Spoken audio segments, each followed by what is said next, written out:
أعوذ بالله من الشيطان الرجيم. بسم الله الرحمن الرحيم. الحمد لله نحمده ونستعينه ونستغفره ونؤمن به ونتوكل عليه ونعوذ بالله من شرور أنفسنا ومن سيئات أعمالنا. من يهدي الله فلا مضل له ومن يضلله فلا هادي له. ونشهد أن لا إله إلا الله وحده لا شريك له. ونشهد أن سيدنا وحبيبنا ونبينا ومولانا محمدا عبده ورسوله. أما بعد فيا أيها الحاضرون رحمنا ورحمكم الله. قال الله تبارك وتعالى في كلامه المجيد وفي الفرقان الحميد: أعوذ بالله من الشيطان الرجيم. إن الله وملائكته يصلون على النبي يا أيها الذين آمنوا صلوا عليه وسلموا تسليما. اللهم صل على سيدنا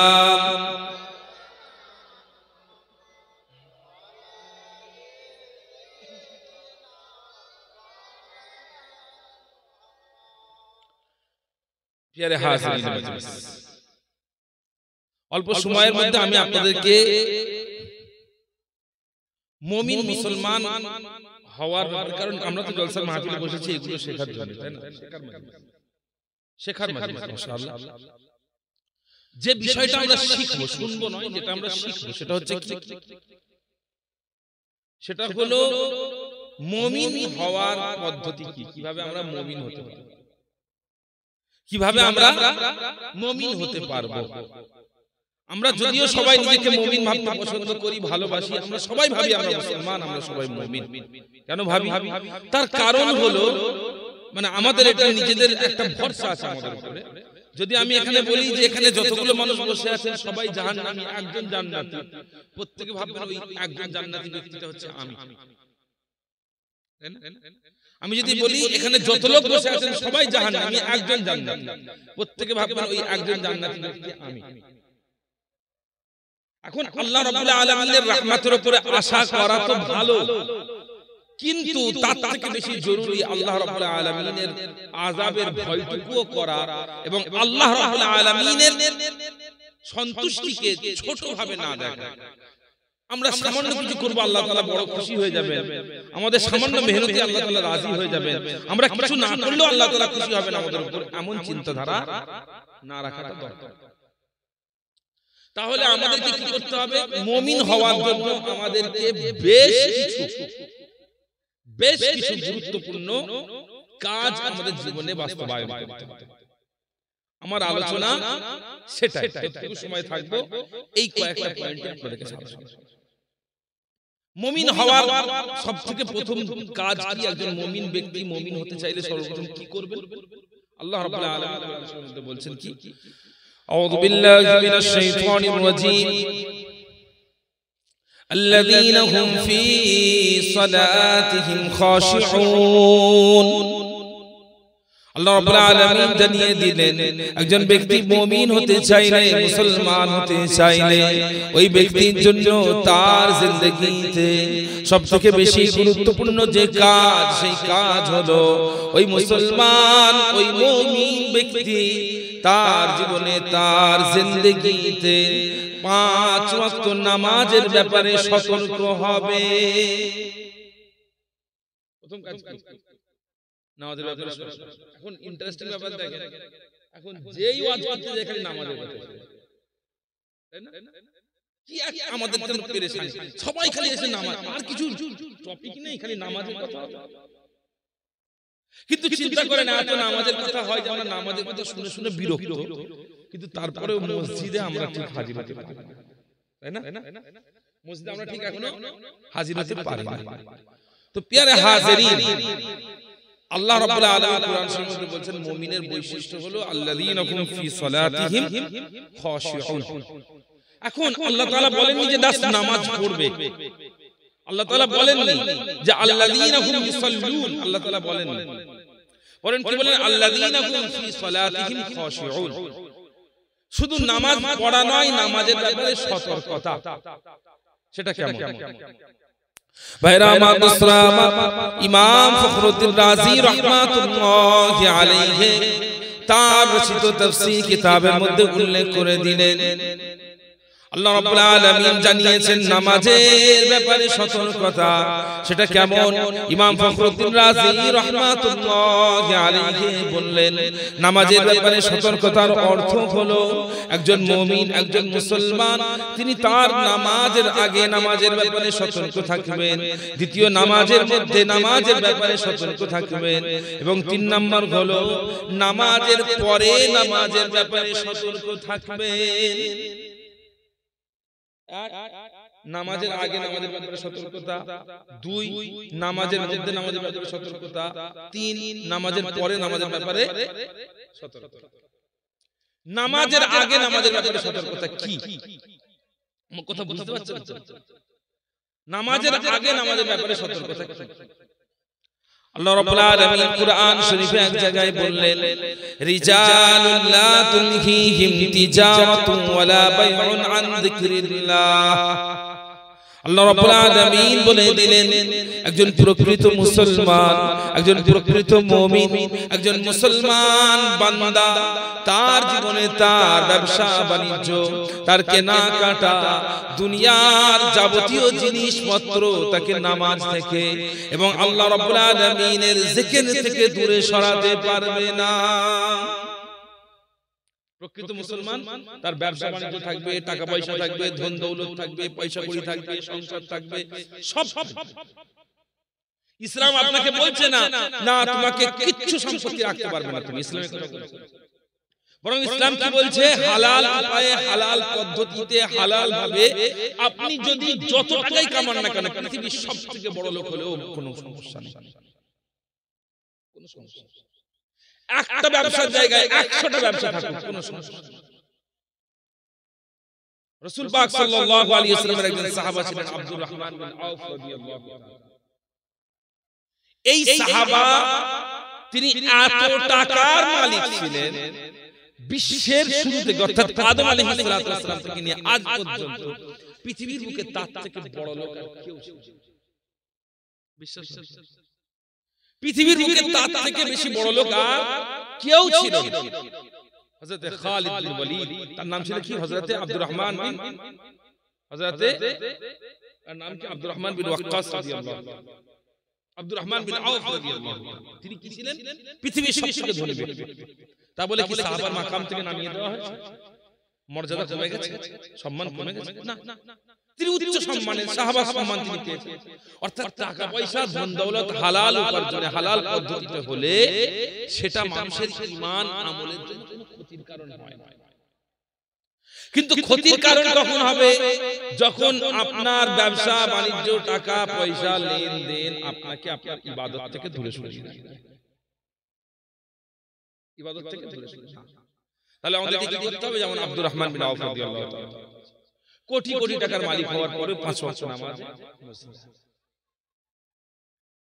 5 ওয়াক্ত নামাজে মসজিদে হাজির। আমরা কত টাকার মালিক, কত বড় ব্যবসা করি যে আমাদের ব্যবসার কারণে, আমাদের কাজ কামের কারণে নামাজ থেকে আমরা দূরে সরে যাচ্ছি।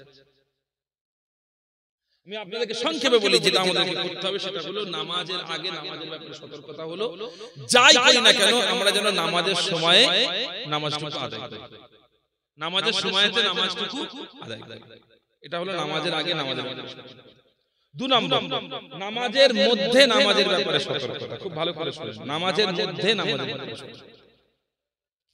ভাইরা আমার মুসলিম, আপনি যখন মসজিদে গিয়ে আল্লাহ রাব্বুল আলামিনের ঘর মসজিদে হাজির হয়ে আপনি যখন নামাজের জন্য দাঁড়িয়ে গেলেন, সেই সময়তে আপনি দুনিয়ার কারো সামনে নয়, সেই সময়তে দুনিয়ার কোনো মানুষের সামনে নয়, কোনো রাজা, কোনো বাদশা, কোনো শক্তিশালী, কোনো গভর্নমেন্ট সরকারের সামনে নয়, বরং আপনি এমন একজনের সামনে দাঁড়িয়েছেন, তিনি হলেন আপনার রব, আপনার খালেক, আপনার মালিক।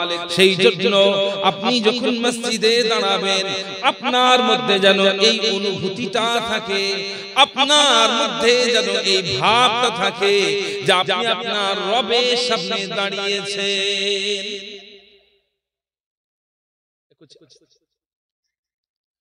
ধরেন আপনাদের এখানকার এই কোথা আছে, কোর্ট কোথা আছে, তমলুক, ধরেন একটা কেস হয়ে গেছে, আল্লাহ না করে, ধরেন আপনার বা কারণে একটা কেস, তমলুকে হাজির দিতে হবে, আপনি গেছেন, বিচারক আপনার সামনে আপনাকে দেখেছে, এই অমুক সলিমউদ্দিন এদিকে এসো, দাও দাও, দাঁড়িয়ে আছে, আপনাকে প্রশ্ন করছে, কে উকিল, বিচারক আপনার দিকে তাকিয়ে আছে, কি করবেন? মুখে গুটকা চিবোতে চিবোতে এম করবেন কি? এদিক ওদিক এম করবেন কি? কি করবেন? চুপ চুপ চুপ। কেন? আপনি একজন বিচারকের সামনে, আপনি একজন বিচারকের সামনে দাঁড়িয়েছেন।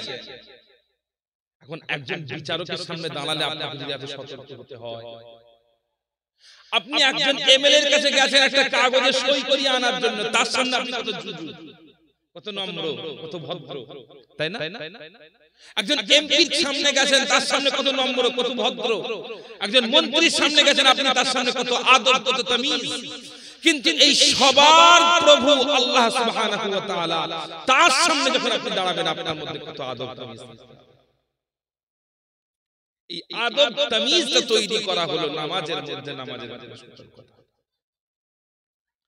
ভাইরা আমার, দোস্তরা আমার, হযরত জিবরিল আমিন আলাইহিস সালাতু ওয়াস সালাম আল্লাহ রাসূল আল্লাহর হাবিব সাল্লাল্লাহু আলাইহি ওয়াসাল্লামের কাছে জিজ্ঞাসা করলেন, ইয়া রাসূলুল্লাহ, ইয়া হাবিবাল্লাহ, মাল ইহসান? ইয়া আল্লাহর রাসূল, ইহসান কাকে বলে? ইহসান কাকে বলে? ইহসান কাকে বলে? ইহসান কি জিনিস? সংক্ষেপে বলি একটা। একজন মানুষের জীবনে ইসলামের রাস্তায় প্রথম এগিয়ে আসার ধাপ হলো ঈমান। প্রথম ধাপ কি? ঈমান, অর্থাৎ আশহাদু আল্লা ইলাহা ইল্লাল্লাহু ওয়াহদাহু লা শারীকা লাহু ওয়া আশহাদু আন্না মুহাম্মাদান আবদুহু ওয়া রাসূলুহু বলে ফেললেন। কি হলেন? ঈমানদার হলেন। ঈমানদার হলেন, প্রথম স্টেজে গেলেন। কথা ঠিক কি না? প্রথম স্টেজে গেলেন। এরপরে কি? ইসলাম। সেটা কি? ইসলাম কি জিনিস? ভাইরা আমার, দোস্তরা আমার, আল্লাহ রাসূল আল্লাহর হাবিব সাল্লাল্লাহু আলাইহি ওয়াসাল্লাম বলে দিলেন, ইসলাম হলো আন তুসাল্লিয়া সালাতাল খামসা ওয়া তাসুমা রমাদানা ওয়া তারজু।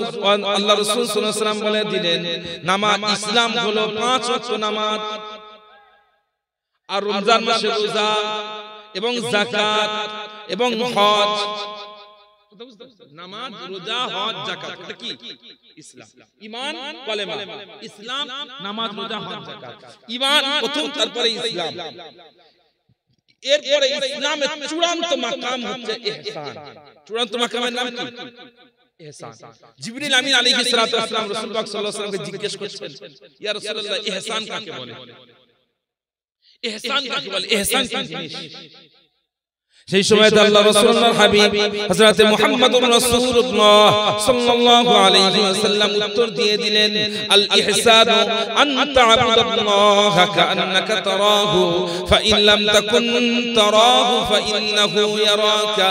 আল্লাহ রাসূলুল্লাহর হাবিব সাল্লাল্লাহু আলাইহি ওয়াসাল্লাম উত্তর দিয়ে দিলেন, ইহসান হলো তোমরা এমন ভাবে আল্লাহর ইবাদত করবে, এমন ভাবে আল্লাহকে তোমরা ডাকবে, এমন ভাবে আল্লাহর সামনে দাঁড়াবে যেন তোমরা আল্লাহকে দেখতে লেগেছো, তোমাদের চোখের সামনে যেন আল্লাহ তাআলা হাজির হয়েছেন।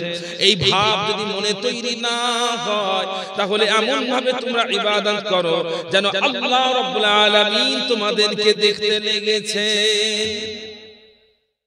আল্লাহ তাআলা দেখেন, আপনি যখন নামাজ পড়ছেন, আল্লাহ তাআলা কি দেখেন আল্লাহ রাব্বুল আলামিন কি বলছেন, আল্লাযী ইয়ারাকা হিনা তাকুম ওয়া তাকাল্লুবাকা ফিস সাজিদিন। তোমাদের প্রভু তোমাদের আল্লাহ যখন তোমরা নামাজে দাঁড়াও তখন তোমাদেরকে দেখতে থাকেন, এবং তোমরা যখন একটা সিজদা দিয়ে আরেকটা সিজদায় যাও, একটা সিজদা দিয়ে উঠে আরেকটা সিজদায় যাও, এই মাঝখানের সময়টুকু পর্যন্ত আল্লাহ রাব্বুল আলামিন দেখতে থাকেন।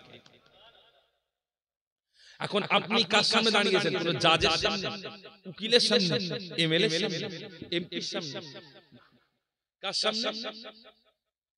আল্লাহ রাব্বুল আলামিন। আল্লাহ তাআলা প্রশ্ন করবেন, লিমানিল মুলকুল ইয়াউম লিল্লাহিল ওয়াহিদিল কাহ্হার। কিয়ামতের ময়দানে যখন আপনার উকিল, আপনার জাজ, আপনার এমএলএ, আপনার এমপি, আপনার মিনিস্টার, আপনার প্রেসিডেন্ট, আপনার প্রধানমন্ত্রী, আপনার মুখ্যমন্ত্রী, দুনিয়ার সমস্ত কোটিপতি, লাখপতি, সব পীর মাশায়েখ, দুনিয়ার সব ফেরেশতা থেকে শুরু করে সব জিন থেকে শুরু করে সব যখন মরে ফিনিশ হয়ে যাবে, সেই সময়তে আল্লাহ রাব্বুল আলামিন প্রশ্ন করবেন, লিমানিল মুলকুল ইয়াউম, আজকের দিনের বাদশাহী কার? উত্তর দেওয়ার মতো দুনিয়ার মুখে সৃষ্টি জগতে কেউ থাকবে না। আল্লাহ তাআলা নিজে উত্তর দেবেন, লিল্লাহিল ওয়াহিদিল কাহ্হার, মহা পরাক্রমশালী এক আল্লাহ রাব্বুল আলামিন। সেই মহান আল্লাহ তাআলা তার সামনে আপনি দাঁড়িয়েছেন, যার রাজত্ব, যিনি মালিক, যিনি রব, যিনি রাজ্জাক, যিনি গফফার, যিনি কাহ্হার, যিনি মুহয়ি, যিনি মুমীত, যিনি মৃত্যু দেন, যিনি জন্ম দেন, যিনি মাফ করেন, যিনি জাহান্নাম দেবেন, যিনি জান্নাত দেবেন, সবকিছু যার ইচ্ছার অধীনে সেই আল্লাহ রাব্বুল আলামিনের সামনে দাঁড়িয়েছেন। তাহলে আপনার মধ্যে কতটা আদব থাকা চাই? নামাজের মধ্যে নামাজের ব্যাপারে ভয় হচ্ছে কি জানেন? আমি আপনাকে একটা কথা বলে দিই সংক্ষেপে, সেটা হলো কি, নামাজে যখন দাঁড়াবেন পুরো নামাজটাই আপনার অন্তরে একটা খেয়াল থাকবে, সেটা হলো আপনি আল্লাহর সামনে দাঁড়িয়েছেন। আর আপনার নামাজটা সুন্দর হওয়ার জন্য আর কিছু দরকার নেই। পুরো সময়টা আপনার মাথায় কি ফিলিংস থাকবে, কি অনুভূতি থাকবে? আল্লাহর সামনে দাঁড়ানো, সেই আল্লাহ যিনি সব ক্ষমতার অধিকারী, সেই আল্লাহ যিনি বলেছেন, নাহনু নাকরাবু ইলাইহি মিন হাবলিল ওয়ারিদ, তোমাদের ঘাড়ের শাহরাগের থেকে আমি কাছে আছি। এর মানে কি? শাহরাগ মানে এটা, এর মানে কি? এর মানে আল্লাহ তাআলার নৈকট্য যেমন বোঝায়, আবার এর একটা অর্থ এটা হলো আমার পাওয়ার তোমার এখানেও আছে, আমি যখন চাইবো টিপে দেবো, মরে যাবে। যখন চাইবো টিপে দেবো, তোমরা কি হবে? মরে যাবে। এতটা পাওয়ারফুল, ক্ষমতাশালী মহান আল্লাহ রাব্বুল আলামিন, তার সামনে দাঁড়ানো। নামাজের মধ্যে নামাজের ব্যাপারে সতর্কতা হলো কি, এই আদব, এই তামিজটা বজায় রাখা। কথা বুঝাতে পেরেছেন ভাইরা আমার, দোস্তরা আমার? এর পরবর্তীতে নামাজের পরে নামাজের ব্যাপারে ভয়, নামাজ শেষ হয়ে যাওয়ার পরে নামাজের ব্যাপারে ভয়, সেটা কেমন? মনে রেখে দেবেন, শুনে রেখে দেবেন, দুনিয়ার বুকে কোনো মানুষ নিজের নামাজ নিয়ে জান্নাতে যেতে পারবে না, কোনো মানুষ নিজের ইবাদত নিয়ে জান্নাতে যেতে পারবে না, কোনো মানুষ নিজের ঈমান নিয়ে জান্নাতে যেতে পারবে না, যতক্ষণ পর্যন্ত না আল্লাহ রাব্বুল আলামিন ওই মানুষটার উপর রহমত করে, ওই মানুষটার উপরে দয়া করে আল্লাহর জান্নাত না দেন। হযরত আয়েশা সিদ্দিকা রাদিয়াল্লাহু তাআলা আনহা বর্ণনা করেন, রাসূলুল্লাহ সাল্লাল্লাহু আলাইহি ওয়াসাল্লাম জানিয়ে দিয়েছেন, কিয়ামতের ময়দানে, মাহশারের ময়দানে দুনিয়ার কোন বান্দা যদি আল্লাহ রাব্বুল আলামিনের হিসাবের সম্মুখীন হয়, আল্লাহ তাআলা যদি দুনিয়ার কোন মানুষের হিসাব দিতে শুরু করেন, ওই মানুষটা আর বাঁচতে পারবে না, ওই মানুষটা নাজাতের রাস্তা পাবে না, ওই মানুষটার জন্য জাহান্নাম অনিবার্য হয়ে যাবে। এই জন্য তোমরা আল্লাহর কাছে সব সময় দোয়া চাও, আল্লাহ তাআলা যেন তোমাদেরকে বেহিসাব বেকিতাব আল্লাহর দয়ার জান্নাত নসিব করেন। আল্লাহ তাআলা যদি আপনার হিসাব নিতে শুরু করেন, এই নামাজ কতটা পড়েছো, রোজা পড়েছো কি, খাবারের হিসাব দাও, কাপড়ের হিসাব দাও, দানের হিসাব দাও, আব্বা আম্মার খিদমতের হিসাব দাও, লজ্জাস্থানের হিসাব দাও, জিভের হিসাব দাও, চোখের হিসাব দাও, কানের হিসাব দাও, কি করবে? বাঁচতে পারবে? আল্লাহ রাসূল সাল্লাল্লাহু আলাইহি ওয়াসাল্লাম বলেন, কোনো বাঁচার লাইন নেই, বরং কি চাইবে? আল্লাহ যেন সব গুনাহ maaf করে বলেন, যা বান্দা তোকে ছেড়ে দে। কথা বুঝতে পারছেন? তো সেই আল্লাহর সামনে আপনি দাঁড়িয়েছেন, ইবাদত করেছেন, যিনি আপনার মনের খবর রাখেন। তাই জন্য নামাজের পরে নামাজের ব্যাপারে সতর্কতা হলো, অহংকার যেন তৈরি না হয়। 5 ওয়াক্ত নামাজ পড়ে ফেলেছি, 2 ওয়াক্ত পড়ে ফেলেছি, 3 ওয়াক্ত পড়ে ফেলেছি, ব্যাস আল্লাহ তাআলা আমাকে আর ধরতে পারবে না। আল্লাহ তাআলা আমাকে আর আটকাতে পারবে না। এই জিনিসটা যেন তৈরি না হয়। কথা বুঝতে পারছেন? ইমামে আযম আবু হানিফা রাহমাতুল্লাহ নাম আমাদের ইমামে আযম নুমান বিন সাবিত আবু হানিফা রাহমাতুল্লাহ কে যাকে সিরাজুল উম্মাহ বলা হয়, এই উম্মতের প্রদীপ, যাকে আইম্মাতুল উলামা ওয়াল মুজতাহিদিন বলা হয়, ইমামুল আইম্মাতি ওয়াল মুজতাহিদিন, সমস্ত ইমাম এবং মুজতাহিদদের ইমাম, যার ব্যাপারে স্বয়ং রাসূলুল্লাহ সাল্লাল্লাহু আলাইহি ওয়াসাল্লাম ভবিষ্যৎবাণী আছে, যার ব্যাপারে স্বয়ং আলী রাদিয়াল্লাহু তাআলা আনহু দোয়া চাওয়া আছে, সেই ইমামে আযম নুমান বিন সাবিত কেমন ইবাদত করতেন? আব্দুল্লাহ ইবনে মুবারক রাহমাতুল্লাহ আলাইহি বলেন, পুরো কুফা শহরে আমি লোককে জিজ্ঞেস করলাম, কুফা এই পুরো শহরের মধ্যে সবথেকে বড় আল্লাহর ওলি বান্দা কে? সবাই এক কথা বলল, ইমামে আযম আবু হানিফা। ছোট লোক, সাধারণ ব্যক্তি, আমাদের মতো ব্যক্তি, অনেক বড় ব্যক্তি। তিনি কাপড়ের ব্যবসা করতেন। কিসের ব্যবসা? ভাইরা আমার, একজন ব্যক্তি এসে ইমামে আযম নুমান বিন সাবিত আবু হানিফা রাহমাতুল্লাহি আলাইহির কাছে একটা টুকরো কাপড় কিনে নিয়ে গেছেন, তার থেকে এক টুকরো কাপড় কিনে নিয়ে গেছেন। পরের দিন সকালবেলা এসে ওই ব্যক্তি জানালেন, হুজুর এই যে কাপড়টা আপনার থেকে কিনে নিয়ে গেছিলাম, এই যে কাপড়টা আপনার থেকে নিয়ে গেছিলাম, এই কাপড় আমার বাড়িওয়ালা পছন্দ করেনি, এই কাপড় আমার স্ত্রীর পছন্দ হয়নি। হুজুর আপনি যদি দয়া করে এই কাপড়টার পরিবর্তে অন্য কোনো কাপড় দেন, তাহলে আমি অনেক খুশি হব। আচ্ছা না, বাজার থেকে কাপড় কিনে নিয়ে আসলেন, আপনার স্ত্রী বলে কি কাপড় নিয়ে এসেছে পছন্দ হয়নি, যা ফেরত দিয়ে অন্য কাপড় নিয়ে আসুন, হয় না? তো কাপড় কিনে নিয়ে গেছেন, নিয়ে গিয়ে পরের দিন কি বলছেন? ফেরত এনেছেন। যে কাপড় পছন্দ হয়নি, এই কাপড় পছন্দ হয়নি, কাপড়টা চেঞ্জ করে। সেই সময় আপনার আমার ইমামে আযম নুমান বিন সাবিত আবু হানিফা রাহমাতুল্লাহি আলাইহি দাঁড়িয়ে দাঁড়িয়ে ঝরঝর করে কেঁদে ফেলেন, তার চোখ দিয়ে পানি বেরিয়ে তার দাড়ি মোবারক ভিজে যায়। এই দৃশ্য দেখে সেই মানুষটা মনে করলেন, হয়তো আমি যে কাপড়টা চাইছি এই কাপড়টা তার কাছে আর নেই, সেই জন্য তিনি লজ্জায় হয়তো কাঁদছেন, অথবা আমার কথাই মনে কষ্ট পেয়ে কাঁদছেন, অথবা অন্য কোনো কারণে কাঁদছেন। এরকম মনে করে লোকটা এসে ইমামে আযম আবু হানিফা রাহমাতুল্লাহি আলাইহির সামনে করজোরে বলল, হুজুর আপনাকে আমার কাপড় ফেরত দিতে হবে না, আপনার মনে আমি কষ্ট দিতে চাইনি হুজুর, যে কাপড়টা দিয়েছেন আপনি দিয়েছেন, ইমামে আযম দিয়েছেন, এই খুশিতে এই বরকতে এই কাপড়টা আমি রেখে দেব হুজুর, আপনার আর কান্নাকাটি করার দরকার নাই। আমি কাপড়টা ফেরত চাইছি, অন্য কাপড় চাইছি, বদলাতে চেয়েছি, হুজুরের খারাপ লাগছে। ইমামে আযম বলেন, না এটা ভেবো না যে তুমি কাপড় বদলাতে এসেছো বলে আমার মনে কষ্ট লেগেছে, এটা ভেবো না যে তোমার কাপড় আমি দিতে পারবো না বলে কাঁদছি, না, এসব কোনো কারণ নেই, কাপড় আছে আমাকে তুমি দিয়ে দিও। তাহলে কাঁদছেন কেন? তিনি বললেন, আজকে আপনি আমার থেকে একটা কাপড় কিনে নিয়ে গেলেন, নিয়ে গিয়ে পরের দিনে ফেরত চাইলেন, পরিবর্তন চাইলেন, পাল্টে দিতে বললেন, আমি পাল্টে দিলাম, পরিবর্তন করে দিলাম। কিন্তু কিয়ামতের ময়দানে আল্লাহ রাব্বুল আলামিন যদি এই বান্দাকে ডেকে বলেন, নুমান তোমার নামাজ আমি আল্লাহ আমার পছন্দ হয়নি, পাল্টে নিয়ে এসো, আমি তখন কি নিয়ে যাব? এই ভয় আমি আজকে একটা কাপড় পাল্টাতে চেয়েছে, বলে দিলাম, পাল্টে দিলাম।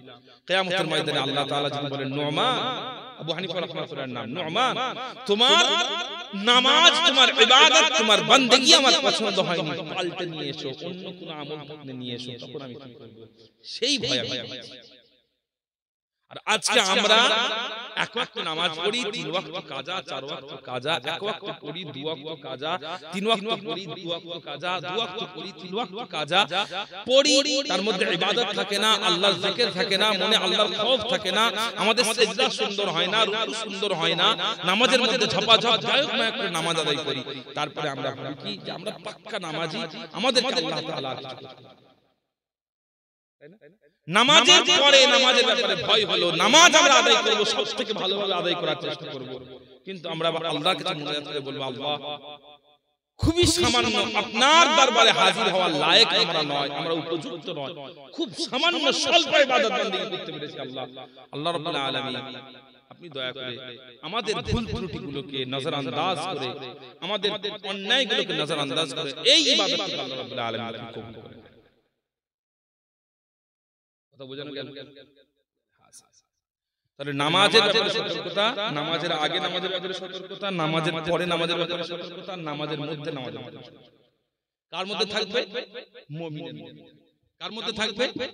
মুমিনের মধ্যে থাকবে। মুমিনের চিহ্ন হলো, মুমিনের চিহ্ন হলো। এবারে আসেন মুমিনের সেকেন্ড চিহ্ন কি? বিরক্ত হচ্ছেন না? মুমিনের সেকেন্ড চিহ্ন কি? দ্বিতীয় চিহ্ন কি?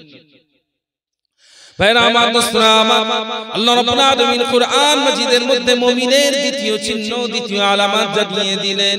আল্লাহ রাব্বুল আলামিন বলে দিলেন, ওয়াল্লাযীনা হুম আনিল লাগবি মুরিদুন। একজন ব্যক্তি, একজন মুমিন, একজন মুসলমান, তার একটা বড় চিহ্ন হলো ওই মুমিন ব্যক্তি, ওই মুসলমান ব্যক্তি নিজের জিন্দেগিতে লাগব থেকে দূরে থাকবে। লাগব জানেন নাকি? লাগব মানে কথাটা চেনা? লাগব শব্দটা শুনেছেন এর আগে? শুনেন অচেনা শব্দ না? লাগব আসুন আসুন পরিচয়।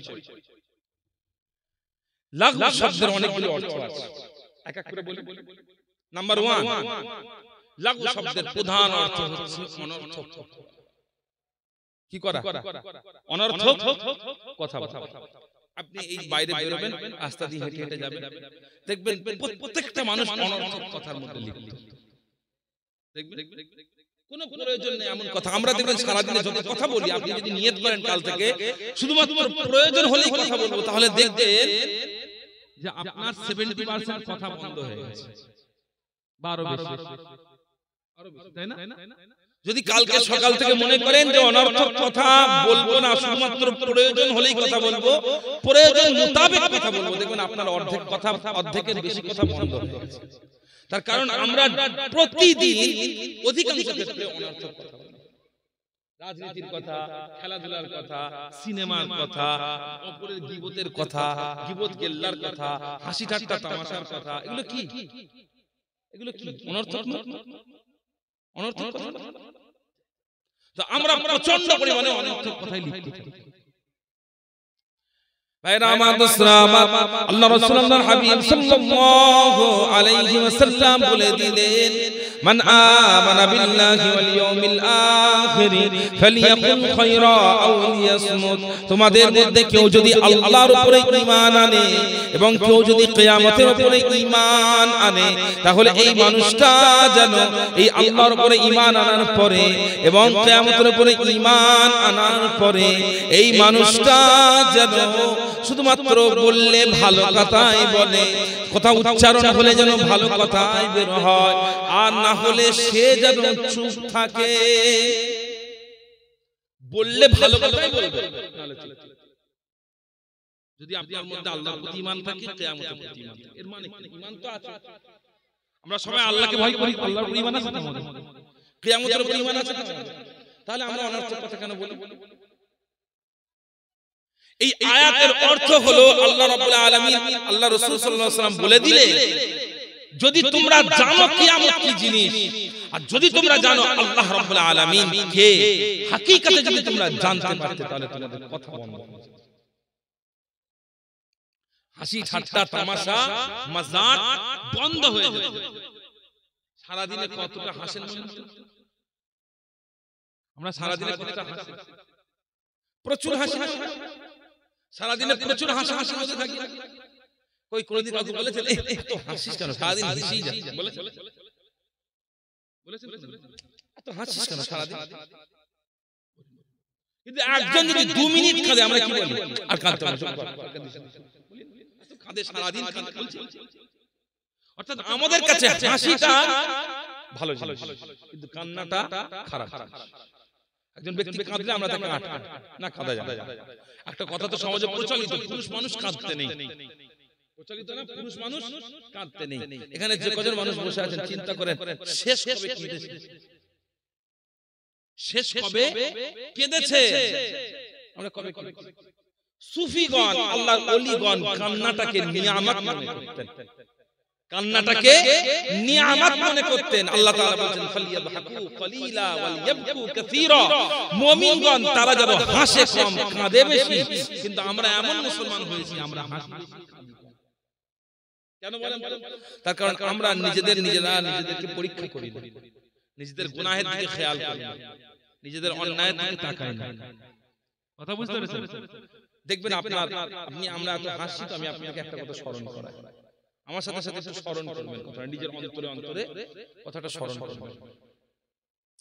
একবার চিন্তা করেন নিজের জীবনে কত গুনাহ করেছেন, নিজের জীবনে কত গুনাহ করেছেন, কি কি গুনাহ করেছেন? নামাজ না পড়া, মিথ্যা বলা, অন্যায় কাজ করা, বাজে দিকে তাকানো, বাজে কাজ করা, বাজে চিন্তা করা, বাজে কথা শোনা, গান শোনা, সিনেমা দেখা, বেগানা মেয়েদের দিকে তাকানো বা বেগানা পুরুষের দিকে তাকানো, সুদ খাওয়া, ঘুষ খাওয়া, সন্দেহজনক জিনিস খাওয়া করেছেন না? আমরা সবাই করেছি এই জিনিসটা। আর এবারে চিন্তা করেন জীবনে কত নেকি কাজ করেছেন, জীবনে কত নেকি কাজ করেছেন। নামাজ পড়া, জিকির করা, কোরআন শরীফ তেলাওয়াত করা, হজ করা, যাকাত দেওয়া, সদকা দেওয়া, মানুষের সেবা করা, আব্বা আম্মার খিদমত করা। এবারে আপনি আপনার ওই গুনাহগুলোকে কল্পনা করেন, একটা দাড়ি পাল্লা আছে, দাড়ি পাল্লার একদিকে গুনাহগুলোকে চাপান আর একদিকে নেকিগুলোকে চাপান। দাড়ি পাল্লা একদিকে নেকিগুলোকে চাপান আর একদিকে গুনাহগুলোকে চাপান। এবারে কল্পনা করেন কোন দিকটা বেশি ভারী? কল্পনা করেন কোন দিকটা বেশি ভারী? কি মনে হচ্ছে? তাহলে আপনি আপনার দাড়ি পাল্লাতেই ফেল, তাহলে আল্লাহ রাব্বুল আলামিন কিয়ামতের মিজান রাখলে কি হবে? ফেল করবেন না? তাহলে আমরা আমাদের হাসির টাইম আছে, বলেন হাসির টাইম আছে, মজাক করার টাইম আছে, সুযোগ আছে। আমাদের কি করা উচিত? কাঁদা উচিত, পাগলের মতো কাঁদা উচিত, আল্লাহর কাছে মাফ চাওয়া উচিত, চিৎকার দিয়ে কাঁদা উচিত, গভীর রাতে উঠে চোখের পানি ফেলে ফেলে আল্লাহর কাছে মুনাজাত করা উচিত, তাই না? কিন্তু আমরা কি করছি? অনর্থক কথা, অনর্থক কাজ এসবের মধ্যে। প্রিয় হাজিরিন, এখানে যে কজন মানুষ বসে আছেন, আমি আপনাদের সকলের কাছে একটা নিজেকে নসিহত করছি, আপনাদের সকলের কাছে নসিহত করছি। একটা আমল করুন, সেটা হলো আমি অনর্থক কথা বলবো না। হাত্তাল ইমকান, যতটা সম্ভব as possible আমি অপ্রয়োজনীয় কথা, অদরকারি কথা, ফালতু কথা, ফালতু জিনিস থেকে আমি নিজের বক্তব্য, ফালতু কথা আমি বলবো না। আমি ফালতু কথা বলবো না। ভাইরা আমার, দোস্তরা আমার, যদি নিজের জীবন থেকে, নিজের জিন্দেগি থেকে ফালতু কথাকে, অপ্রয়োজনীয় কথাকে, নিজের দুনিয়া থেকে যদি, নিজের জিন্দেগি থেকে যদি অপ্রয়োজনীয় কথাকে দূরে সরিয়ে রাখতে পারেন, তাহলে আপনার জিন্দেগি সুন্দর হয়ে যাবে। আপনি লক্ষ্য করবেন আপনার গুনাহের পরিমাণ অনেক কমে গিয়েছে, আপনার অপমানের পরিমাণ অনেক কমে গিয়েছে, আপনার ইজ্জত বেড়ে গিয়েছে, আপনার সম্মান বেড়ে গিয়েছে, এবং আপনি আল্লাহ রাব্বুল আলামিনের ইবাদতের মধ্যে অনেক বেশি লিপ্ত হতে পেরেছেন। আর এই কথাটা আমি নয়, স্বয়ং রাসূলুল্লাহ সাল্লাল্লাহু আলাইহি ওয়াসাল্লাম বলে দিয়েছেন। আপনার আমার নবী, আপনার আমার রাসূল হযরত মুহাম্মদুর রাসূলুল্লাহ সাল্লাল্লাহু আলাইহি ওয়াসাল্লাম জানিয়ে দিয়েছেন যে মিন হুসনি ইসলামিল মারই তারকুহু মা লা ইউনিহি। একজন ব্যক্তি তার নিজের জিন্দেগিতে ঈমানের, ইসলামের একটা সৌন্দর্য হলো ওই মানুষটা ওই সব কিছুকে ছেড়ে দেবে যেগুলোতে তার কোনো প্রয়োজন নাই। ইসলামের সৌন্দর্য হলো একজন মুসলমান সবকিছুকে, ওই সবকিছু ছেড়ে দেবে যেগুলোতে তার কোনো প্রয়োজন নেই। কাল সকালবেলা চিন্তা করেন প্রয়োজন ছাড়া হাঁটবো না, যেদিকে প্রয়োজন নেই সেদিকে তাকাবো না, যেটা প্রয়োজন নেই সেটা খাবো না, যেটা প্রয়োজন নেই সেটা শুনবো না। চিন্তা করেন, দেখবেন আপনার জিন্দেগিতে আল্লাহর ইবাদতের জন্য অনেক টাইম বেরিয়ে গিয়েছে। আচ্ছা না, আমরা সারা জীবনে যত খাই, কতটুকু প্রয়োজনে খাই, অপ্রয়োজনে খাই না? অপ্রয়োজনে খাই না।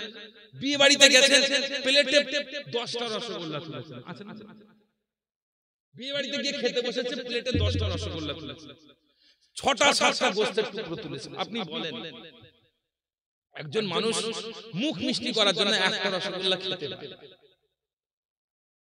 10টা রসগোল্লা, এটা কি অতিরিক্ত না? অতিরিক্ত না?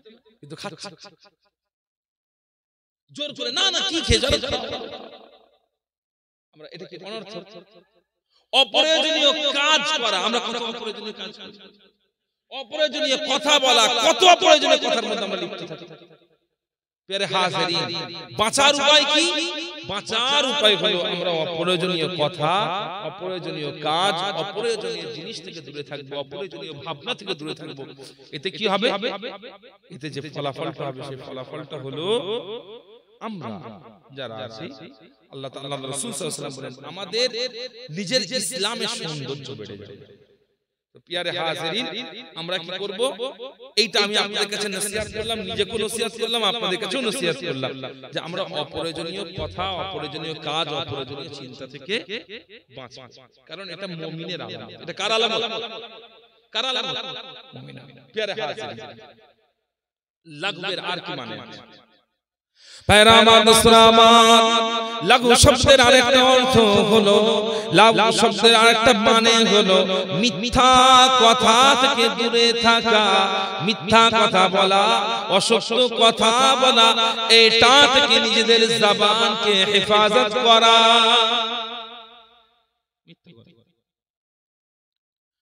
আল্লাহ রাব্বুল আলামিন কোরআন মাজিদের মধ্যে অপর জায়গায় সূরাতুল হজ্জের মধ্যে ইরশাদ করেছেন, আউযু বিল্লাহি মিনাশ শাইতানির রাজীম, বিসমিল্লাহির রহমানির রহিম, ফাজতানিবুর রিজসা মিনাল আওসানি ওয়াজতানিবু কাওলাজ যুর। আল্লাহ রাব্বুল আলামিন জানিয়ে দিলেন, হে দুনিয়ার ইমানদাররা, তোমরা তোমাদের জিন্দেগিতে, তোমরা তোমাদের জীবনে মিথ্যা কথা থেকে দূরে থাকো। প্রথম হলো ফাজতানিবুর রিজসা মিনাল আওসান, তোমরা মূর্তি পূজা থেকে দূরে থাকো, মূর্তির উপাসনা থেকে দূরে থাকো, মূর্তির সামনে সিজদা করা থেকে দূরে থাকো, এবং ওয়াজতানিবু কাওলাজ যুর, এবং তোমরা মিথ্যা কথা বলা থেকে দূরে থাকো। প্রথম মূর্তি পূজা থেকে দূরে থাকো, দ্বিতীয় মিথ্যা কথা বলা থেকে কি দূরে থাকো। এখন আপনারা কেউ যদি আপনাদেরকে সোনার একটা মূর্তি দিয়ে পুজো করবেন না? করবেন? তারা বসে আছে মুসলমান, করবেন না? একটা যদি হীরের পাথর বসানো যদি একটা মূর্তি দেয়, উপাসনা করবেন? কেন? আপনি জানেন এটা করলে আপনার ঈমান নষ্ট হয়ে যাবে, কাফের হয়ে যাবে। জানেন কি হয়ে যাবে? কি হয়ে যাবে? মুশরিক হয়ে যাবে। যে আয়াতে আল্লাহ রাব্বুল আলামিন মূর্তি পূজা করতে নিষেধ করেছেন, সেই আয়াতে মূর্তি পূজার অংশ আমরা মানছি, আর একই আয়াতে আল্লাহ তাআলা মিথ্যা কথা বলতে মানা করছেন, কিন্তু আমরা মিথ্যা কথা বলছি, তাই না? একটাই আয়াত, মূর্তি পূজা করো না, মিথ্যা বলো। আমরা মূর্তি পূজা করছি না, কিন্তু মিথ্যা বলছি। আমরা কি হলাম? আধা মুসলমান হলাম না? আমরা কি হলাম? আধা মুসলমান হলাম। অথচ আমাদেরকে মুসলমান কেমন হতে হবে? আল্লাহ রাব্বুল আলামিন জানিয়ে দিলেন, ইয়া আইয়ুহাল্লাযীনা আমানু দুখুলু ফিস-সিলমি কাফা, হে দুনিয়ার মানুষেরা, হে দুনিয়ার ঈমানদারেরা, তোমরা যখন ইসলামের মধ্যে প্রবেশ করবে, আধা আধি ভাবে নয়, অর্ধেক অর্ধেক নয়, বরং যখন তোমরা ইসলামে প্রবেশ করবে, তখন তোমরা ইসলামের মধ্যে পরিপূর্ণভাবে প্রবেশ করবে। হাফ কোরআন মানবো, হাফ কোরআন মানবো না, চলবে না। হয় তোমাকে পুরো কোরআন না মেনে কি জাহান্নামে যেতে হবে? যাও বাবা, জাহান্নামে যাও। হ্যাঁ, একটা কথা বুঝতে পেরেছেন?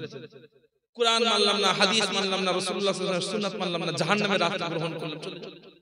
আর যদি মনে করে না মুসলমান হব, জান্নাতের রাস্তায় যাব, তাহলে তোমার দায়িত্ব হলো কি? দুখুলু ফিস-সিলমি কাফা, পরিপূর্ণভাবে ইচ্ছা মতো কিছু আয়াত মানবেন, কিছু আয়াত আমাদের মধ্যে আছে, আমাদের মধ্যে আছে। আমরা কজন মানুষ সবাই আমরা জানি কি? আমরা বেটা ছেলেরা আল্লাহ তাআলা বলেছেন আমরা চাইলে 4টে বিয়ে করতে পারি। সবাই জানে, জানেন না? সবাই জানে। আবার আমরা জানি যে আল্লাহ তাআলা বেটা ছেলেদেরকে অধিকার দিয়েছেন, তারা নিজেদের স্ত্রীদের উপর অসন্তুষ্ট হলে তালাক দিতে পারে, এটাও জানি। আমরা কিন্তু এইগুলো নিয়ে বাড়িতে হাঁকড়াহাঁকড়ি করি না? বেশি পাকামো করলে না 4টে বিয়ে করে নিয়ে চলে আসবে। আল্লাহ তাআলা আমাদেরকে সেই অধিকার বলি, বেশি পাকামো করলে একদম তালাক দিয়ে বাপের বাড়ি বসিয়ে দেব। তার কারণ আমরা কোন ধর্মে এই জিনিস আছে তো আমাদের জন্য জায়েজ একদম। কথা বুঝতে পারছেন? কিন্তু আমাদের জন্য যেমন এই হুকুমগুলো আছে, আবার অন্য হুকুমগুলো আছে, সেগুলো আমরা খোঁজ খবর রাখি।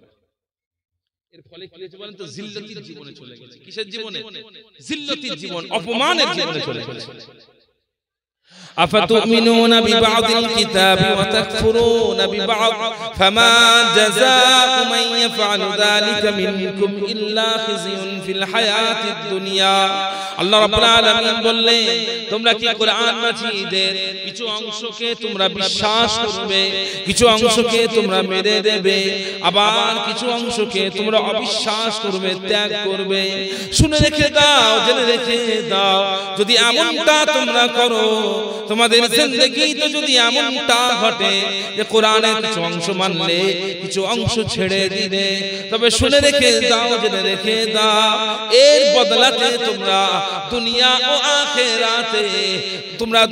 ও আখিরাতে অপমান ছাড়া আর কিছু পাবে না। তাহলে কোরআন আমাদেরকে কি করতে হবে? পরিপূর্ণভাবে মানতে হবে। আর সেই কোরআনের হুকুম হচ্ছে মিথ্যা কথা বলো না, বরং আমরা সরল সত্য কথা বলবো। আমরা কি বলবো? সরল সত্য কথা। লাঘুবের একটা অর্থ হলো সরল সত্য কথা। যে কথাটা বলবো সেটাকে পালন করা, যে ওয়াদাটা করব সেই ওয়াদাটা পালন করা। কথা বোঝাতে পারছেন? যে ওয়াদাটা করব সেই ওয়াদাটা পালন করা। কারণ মুমিনের আরেকটা বৈশিষ্ট্য হলো ওয়াল্লাযীনা হুম লিআমানাতিহিম ওয়া আহদিহিম রাউন। আল্লাহ তাআলা বলেন ওয়াল্লাযীনা হুম লিআমানাতিহিম ওয়া আহদিহিম রাউন। আল্লাহ রাব্বুল আলামিন বলছেন যে একজন মুমিন ব্যক্তি তার একটা বৈশিষ্ট্য হলো, তার কাছে যখন কেউ একটা আমানত রাখবে, আমানতের সে খেয়ানত করবে না, এবং সে যখন কোনো কথা ওয়াদা করবে সে ওয়াদা করবে। কথা বুঝাতে পারছেন? সে যখন কোনো ওয়াদা করবে সেই ওয়াদার খেলাফ কি করবে না। নিজের জানের প্রতি হলো। ভাইরা আমার, দোস্তরা আমার, খলিফাতুল মুসলিমিন আমিরুল মুমিনিন হযরত ওমর আল ফারুক রাদিয়াল্লাহু তাআলা আনহুর জামানায় মুসলমান সৈন্য দল সেই সময়ের পৃথিবীর সবথেকে শক্তিশালী রাজত্ব রোমকে ধ্বংস করলো, রোমকে পরাজয় করলেন। মুসলমান সৈন্যগণ রোমকে পরাজিত করে রোমের সেনাপতি হুরমুজানকে মদিনাতে বন্দী করে নিয়ে আসলো, এবং মদিনাতে ওই হুরমুজানকে হযরত সাইয়্যিদুনা খলিফাতুল মুসলিমিন আমিরুল মুমিনিন ওমর আল ফারুক রাদিয়াল্লাহু তাআলা আনহু সামনে হাজির করা হলো। কাকে? হুরমুজান, রোমের সেনাপতি। আমিরুল মুমিনিন খলিফাতুল মুসলিমিন ওমর আল ফারুক রাদিয়াল্লাহু তাআলা বললেন, তুমি তোমার জীবনে যতগুলো মুসলমানকে মেরেছো তার বিনিময়ে আমি তোমাকে শাস্তি দিলাম, তোমার মৃত্যুদণ্ড। কি শাস্তি? কি শাস্তি? মৃত্যুদণ্ড। তবে মৃত্যুদণ্ড পাওয়ার আগে তোমার হত্যা করা হবে, মৃত্যুদণ্ড দেওয়ার আগে তার আগে তোমার কোন শেষ ইচ্ছা থাকবে? তোমার কি শেষ ইচ্ছা? এই সময়তে হুরমুজান বলল, আমি যে শেষ ইচ্ছাটা রাখবো আপনি মানবেন? আপনি মানবেন? বলছেন হ্যাঁ অবশ্যই মানব। কথা দিচ্ছেন? হ্যাঁ কথা দিচ্ছেন। ওই আপনার সামনে যে পানির গ্লাসটা আছে ওই পানিটা আমাকে মৃত্যুর আগে খাওয়া। তখনকার জামানায় মাটি বা মেটে জিনিসের দিয়ে তৈরি গ্লাস। বলেন হ্যাঁ পানিটা নিয়ে এসে দিয়েছেন, হুরমুজান পানিটা নিয়ে ফেলে দিলেন। নিচে বালি ছিল, বালিতে পানিটা মিশে গেল। যেবার আপনি মারতে পারবেন না। কেন? ওই পানিটা খাওয়ার আগে আপনি আমাকে মৃত্যু দিতে পারবেন না, এটা আপনার ওয়াদা। অবাক হয়ে যাবেন যে ওমর আল ফারুক রাদিয়াল্লাহু আনহু স্পষ্ট এটা ধোঁকা, স্পষ্ট এটা ধোঁকা। কিন্তু এই ধোঁকাটার পরে হযরত ওমর আল ফারুক রাদিয়াল্লাহু তাআলা ওয়াদা করেছেন, ওয়াদা খেলাফ। এই হুরমুজানি পরবর্তীতে সত্যতা করে হযরত ওমর রাদিয়াল্লাহু তাআলা শহীদ। কিন্তু কথা দিয়েছেন, ওয়াদা করেছেন, ওয়াদার খেলাফ। কথা বুঝতে পেরেছেন? নিজের জান চলে যায়, চলে যাবে, এটা ওয়াদার খেলাফ হবে না। এটা মুসলমান মুমিনের বৈশিষ্ট্য। তাহলে কি আমরা অনর্থক কথা বলবো না, আমরা মিথ্যা কথা বলবো না। কথা ক্লিয়ার হয়েছে? আর কি ভাইরা আমার, আমি আমার যুবক ভাইদের দিকে লক্ষ্য করে জানিয়ে দিই, এই আয়াতের আরেকটা অর্থ হলো একজন মুমিন, একজন মুসলমান, সে যেন তার জীবনে, তার জিন্দেগিতে, ওই মুমিন ওই মুসলমান তার জীবনে সে যেন কখনোই কোনোদিন, সে যেন কোনো সময়তে সে যেন গালাগালি তার নিজের মুখ থেকে প্রকাশ না করে।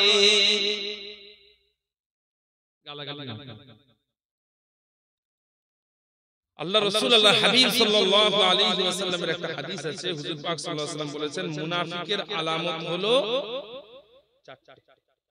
মুনাফিকের আলামত হলো কটা? চারটি। এই মুনাফিকের আলামত তারপর আল্লাহ রাসূল সাল্লাল্লাহু আলাইহি ওয়াসাল্লাম বললেন যে এই মুনাফিকের আলামতের মধ্যে থেকে কারো মধ্যে যদি সবকটা পাওয়া যায় তাহলে সে হলো একজন খাঁটি মুনাফিক, সে হলো একজন খাঁটি মুনাফিক। আর যদি তার মধ্যে একটা দুটো আলামত পাওয়া যায় তাহলে তার মধ্যে মুনাফিকের আলামত, তার মধ্যে কি আছে? মুনাফিকের কি আছে? আলামত। তো সেই মুনাফিকের আলামত চারটা আলামতের মধ্যে একটা আলামত কি জানেন? আচ্ছা, এর মধ্যে চারটা আলামতের মধ্যে একটা আলামত কি জানেন? একটা আলামত হলো আল্লাহ রাসূল সাল্লাল্লাহু আলাইহি ওয়াসাল্লাম বলে দিলেন মুনাফিকের চারটা আলামতের মধ্যে একটা আলামত হলো কি? সেটা হলো ইযা তাশাজারা ফাজারা। মুনাফিক সে যখন ঝগড়া করে তখন গালাগালি দেয়। ঝগড়া করলে কি করে? ঝগড়া করলে কি করে বলেন? ঝগড়া করলে গালাগালি দেয়। এখন আপনি বলেন ঝগড়ার সময় মানুষের মাথা গরম থাকে না ঠান্ডা থাকে? বলেন, সবাই বলেন গরম থাকে। এখন মাথা গরম অবস্থায় কি বলছি মাথা কাজ করে? মাথা কাজ করে না, রাগ বেড়ে যায়, শরীর কাঁপে, কথা বুঝতে পারছেন? মাথায় রক্ত উঠে যায়। তো সেই সময়তে যদি গালাগালি দেওয়ার অভ্যাস হয় এটা মুনাফিকের আলামত। তাহলে যারা ঠান্ডা ভাবে হাসতে হাসতে খুশিতে মশকরা করতে করতে একে অন্যকে গালাগালি করে আর কি অবস্থা? কথা বুঝতে পেরেছেন? প্রিয় হাজিরিন, যুবক ভাইদের বলবো, তরুণ ভাইদের বলবো, বৃদ্ধদের বলবো, সকলকে বলবো গালাগালি থেকে আমরা পরিহার করব। তাহলে কি কি অনর্থক কথা বলবো না? অনর্থক কথা বলবো না, মিথ্যা কথা বলবো না, গালাগালি করব না। আর একটা কথা বলে শেষ করব, এটা মানে তার অন্য বিষয়টা সেটা কি? ভাইরা আমার, দোস্তরা আমার, এই লাঘু শব্দের আরেকটা অর্থ হলো আমরা এমন কোনো কথা বলবো না, আমাদের জবান থেকে এমন কোনো কথা আমরা প্রকাশ করব না যেই কথাটা অপর মুসলমান, অপর মুমিনের অন্তরকে কষ্ট দেবে, ব্যথিত করবে, অন্যকে কষ্ট দেবে, এমন কথা আমরা বলবো না। কিভাবে? আল্লাহ রাব্বুল আলামিন কুরআন মাজিদের মধ্যে বলে দিলেন ইয়া আইয়ুহাল্লাযীনা আমানু লা তাসখার কওমুম মিন কওমিন আসা আন ইয়াকুনু খায়রাম মিনহুম।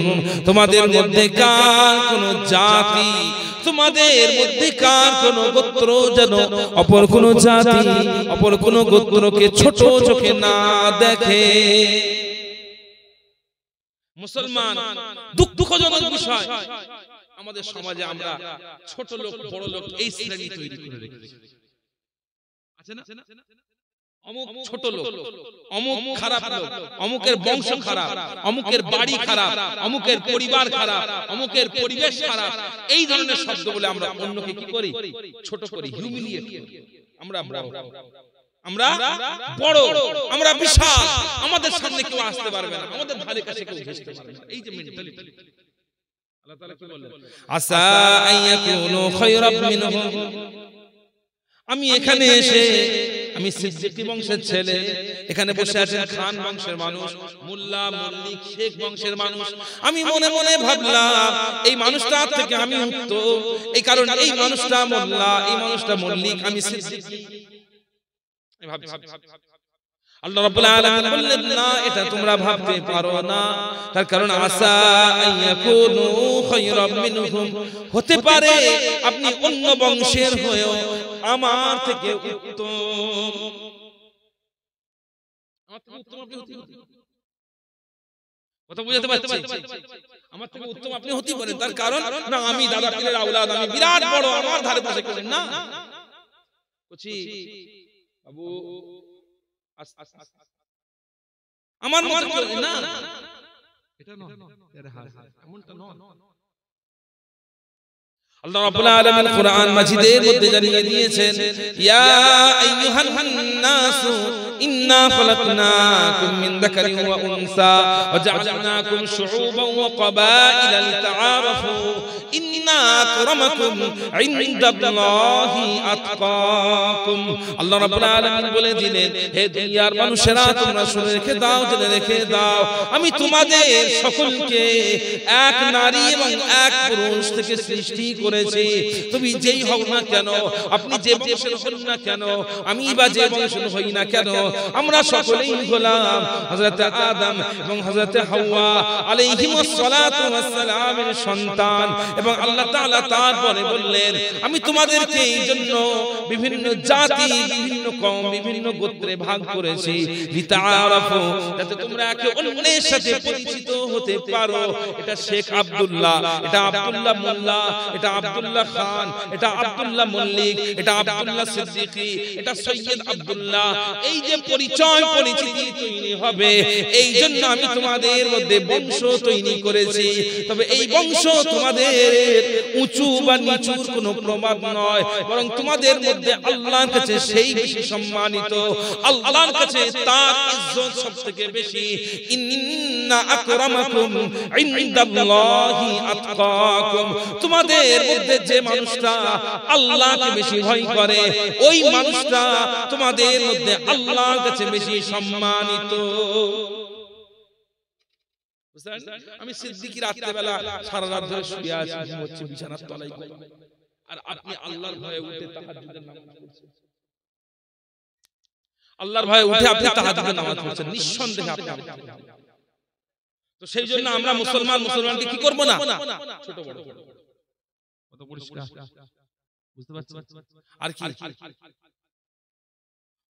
আল্লাহ রাব্বুল আলামিন জানিয়ে দিলেন, ওয়ালা তানাবাযু বিল আলকাব, হে মুমিনেরা, হে মুসলমানেরা, তোমরা জানো, এই মুমিন মুসলমানগণ, তোমরা জানো একে অন্যকে অন্য কোন খারাপ লকব দিয়ে, খারাপ নাম দিয়ে, খারাপ পরিচয় দিয়ে তোমরা দেখো না। কোন মানুষ বেশি লম্বা হলে তাকে আলাদা নাম দেওয়া, কোন মানুষ বেশি তার হাইটটা কম হলে তার আলাদা নাম দেওয়া, কোন মানুষের শরীরটা ভারী হলে তার আলাদা নাম দেওয়া, কোন মানুষ বেশি রোগা হলে তার আলাদা নাম দেওয়া, কাউকে পাগল বলা, কাউকে অন্য কোন কথা বলা, এইভাবে মানুষকে কষ্ট দেওয়া। আল্লাহ রাব্বুল আলামিন বললেন, মানুষকে এমন খারাপ নাম দিয়ে তোমরা ডেকো না।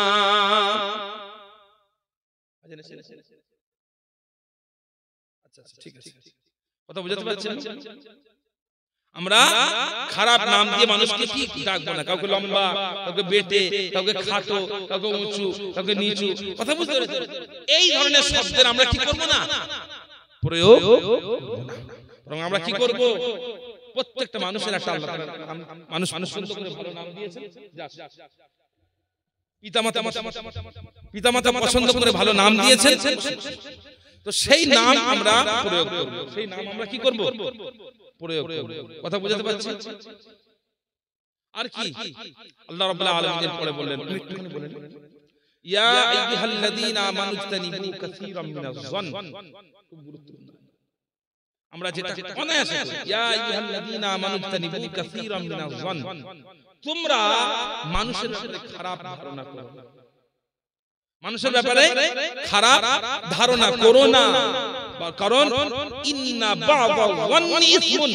আল্লাহ রাব্বুল আলামিন বললেন, ইন্না বা'দা যন্নি ইসমুন, তোমাদের বেশিরভাগ যে ধারণা, এই ধারণাটা হলো গুনাহ। কি রকম? ধরেন আজকে আমার এখানে দাওয়াত, আমি হঠাৎ করে ফোন করে বললাম আমি আসতে পারছি না, আমার শরীরটা খারাপ। আপনি হয়তো বলেন শরীর খারাপ না, দেখে হ্যাঁ অন্য জায়গায় একটা বেশি টাকা জলসা পেয়ে গেছে, চলে গেছে, অথচ আদৌ এরকম কেস নয়, আসলে আমার সমস্যা। এই যে আপনি ধারণার বশবর্তী হয়ে কথাটা বললেন, এটা কি হলো? এটা কি হলো? এটা গুনাহ। এটা কি হলো? কথা বুঝতে পেরেছেন? ফুরফুরা শরীফে কোন একজন পীর সাহেব পীরজাদা তার মাধ্যমে কোন একটা ভালো জিনিস ধরেন কার